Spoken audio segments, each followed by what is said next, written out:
Hi friends, very good afternoon. तो आज हम एक छोटा सा केस करते हैं जो एक इम्पोर्टेंट केस है, बट है बहुत सिंपल केस।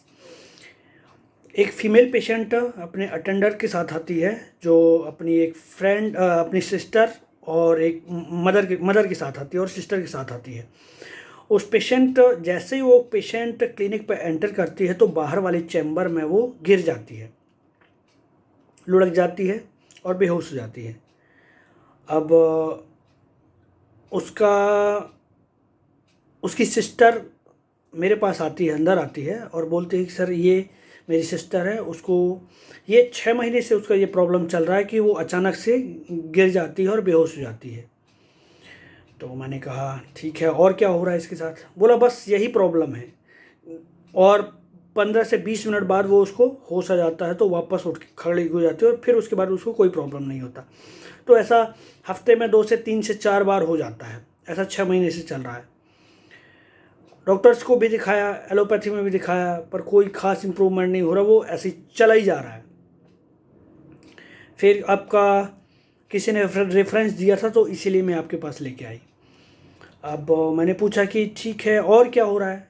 बोला और कुछ नहीं, बस इतना ही हो रहा है उसको। मैंने पूछा उसका आपका फैमिली में कौन कौन है? तो बोला कि हम 2 सिस्टर हैं, मम्मी हैं और पापा। फिर उसने एक चीज़ और शेयर करी कि पापा ये सबसे छोटी है और पापा 6 महीने पहले छोड़ के चले गए हैं, घर छोड़ के चले गए हैं अचानक से, किसी को बगैर बताए वो घर छोड़ के चले गए। और ये सबसे छोटी है तो इसका अटैचमेंट पापा के साथ बहुत ज़्यादा था और उसके बाद पापा का कोई कांटेक्ट नहीं है। आज 6-8 महीने हो गया। तो मैंने कहा ठीक है। फिर मैंने वो पेशेंट को तब तक होश में आ जाती है। फिर पेशेंट से मैंने कोई बात नहीं करी, बस मुझे केस समझ में आ जाता है कि मुझे करना क्या है। और ये एक चीज़ समझिए इस केस में कि ये जो होता है ना, एक तो मैंने उस केस को एनालाइज़ किया तो जैसे कि उसने बताया कि ये अटैच थी पापा से और पापा उसके घर छोड़ के चले गए। तो फर्स्ट एक रूब्रिक बनता है element from loss of loved one और grief, acute grief.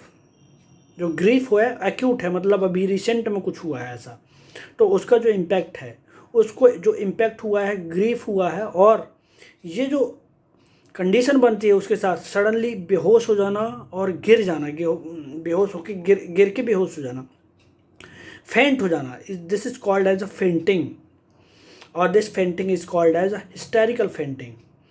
Hysterical fainting में क्या होता है? हिस्टीरिया मतलब ओवरटली इमोशन, एक्साइटमेंट की स्टेट में पेशेंट एक हिस्टीरिया का फॉर्म होता है, हिस्टेरिकल हो जाता है पेशेंट, और उस हिस्टीरिया में इस पेशेंट को बेहोशी आ जाती है, फेंट हो जाता है। तो ये that is called hysterical fainting.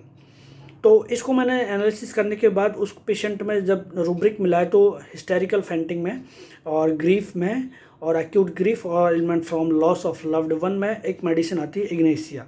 तो इग्नेसिया का 200 एक ही डोज देता हूँ, उसके बाद पेशेंट को प्लेसिबो दे के भेजता हूँ 1 वीक के लिए।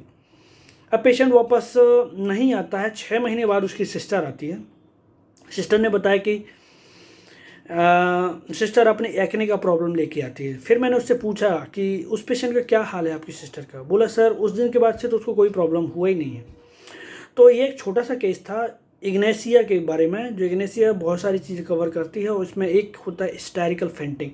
और आपने देखा होगा हिस्टेरिकल फेंटिंग ये बहुत ज़्यादा यूथ में देखने को मिलता है, यूथ में, क्योंकि बहुत ज़्यादा इमोशनली इम्बैलेंस होते हैं और उसकी वजह से वो लोग